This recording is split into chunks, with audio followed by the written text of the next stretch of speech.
احد المتابعين بيقول ان انا تعرضت لموقف بسبب واحده كانت عايزاني اشغل لها التكييف ومرضتش ان انا اشغل لها التكييف، فهي رمت بلاها عليا وقالت ان انا حاولت اتحرش بيه، وللاسف عملت فيا محضر واتحبست 6 شهور، وفي الحبس قابلت ناس كتير كانت شغاله اوبر وتعرضوا لنفس المواقف دي.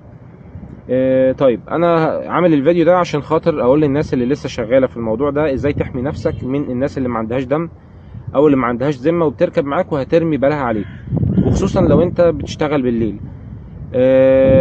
مبدئيا لازم تركب داش كام في العربيه بتاعتك عشان تثبت حقك، والموضوع ده هيكلفك مثلا في حدود على حسب الكاميرا 3 4 5 ايا كان، لكن هتشتري دماغك من حاجات كتير. وبقول خصوصا لو انت بتشتغل بالليل، لان الناس اللي بتشتغل بالليل معرضه ان هي تتعرض للمواقف دي كتير.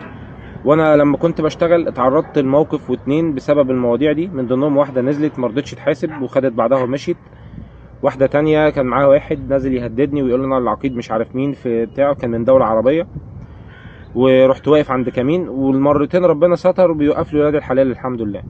طيب لو فرضا جت مره طوبه في المعطوبه وربنا يسترها علينا وعلى الناس كلها، فلازم تكون عامل احتياطاتك كويس قوي وتركب داش كام عشان تحمي نفسك من المواقف اللي زي دي. طيب هنتكلم على النقطة التانية. الفيديو اللي فات قلت ما تشتريش عربية مخصوص عشان تشتغل بيها في النقل الذكي. طيب الفيديو ده بقى للناس اللي بالفعل اتدبست واشترت عربيات بتدفع قسط 10 15 ألف جنيه في الشهر، ولسه شارين العربيات جديد والمفروض لسه قدامهم بقى مثلا 4 5 سنين اقساط. نحل الموضوع ده ازاي؟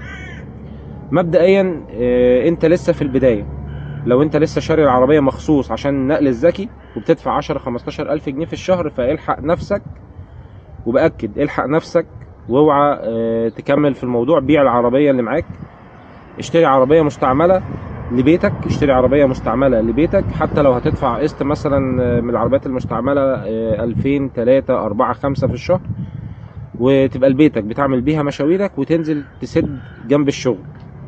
هتشتري العربية بقسط عالي وتعتبرها شغل أساسي ليك وتدفع 10 15 ألف، بعد سنة بعد 2 العربية حصل فيها أي مشكلة لا قدر الله عملت أي حاجة، هيتراكم عليك اقساط، هيتراكم عليك ديون، مصاريف العربية والصيانة، فهتودي نفسك في داهية والموضوع مش هيبقى مجزي معاك نهائي.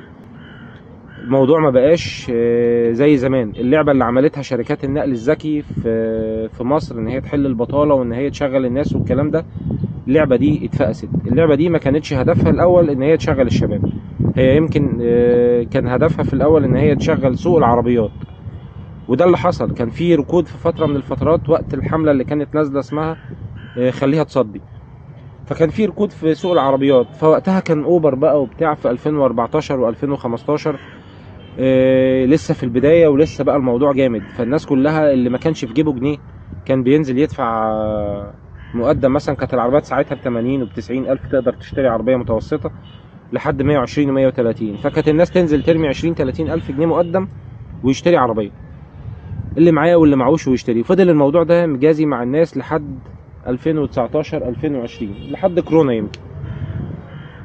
انت ايه معايا؟ هتسمع الكلام اللي بقوله ولا ايه؟ معايا؟ قول لهم بقى عشان الكلام ده غلط، قول لهم ما يعملوش الكلام ده. انت فاهم طبعا اللي انا بقوله. هسيبك انا بقى.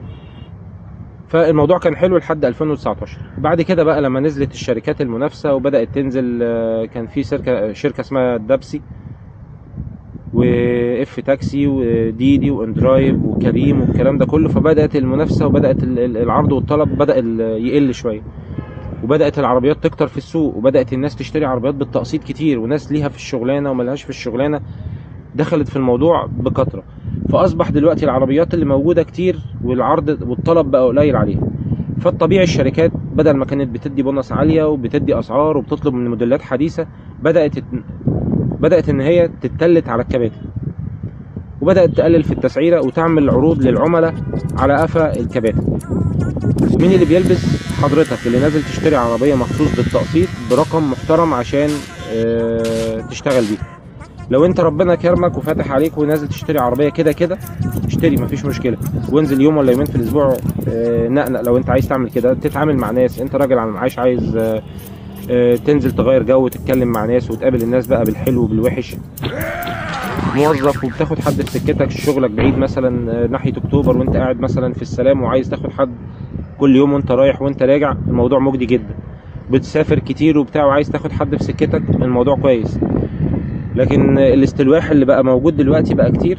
الشركات هي اللي بتستلوح، بتقلل الاسعار، بتعمل عروض على حساب الكباتن، بتنصف بيها العملاء. فطبعا انت لما هتيجي تقف في اي مشكله مش هتلاقي ان انت تسد. ويمكن انا اتكلمت ان انا بطلت الموضوع ده بسبب العربيه لما اخر صيانه ليها وفتحت بقها صارف عليها اكتر من 25,000 جنيه، غير 10,000 جنيه مخالفات، غير ان هي دلوقتي بعد المصاريف دي كلها عايزه لها مثلا بتاع 5000 جنيه تاني. فبتلاقي نفسك في الاخر انك بتاخد كل اللي انت بتعمله ومحوشه وبتصرفه على العربيه تاني. فالناس تاخد بالها عشان الموضوع مش جايب همه.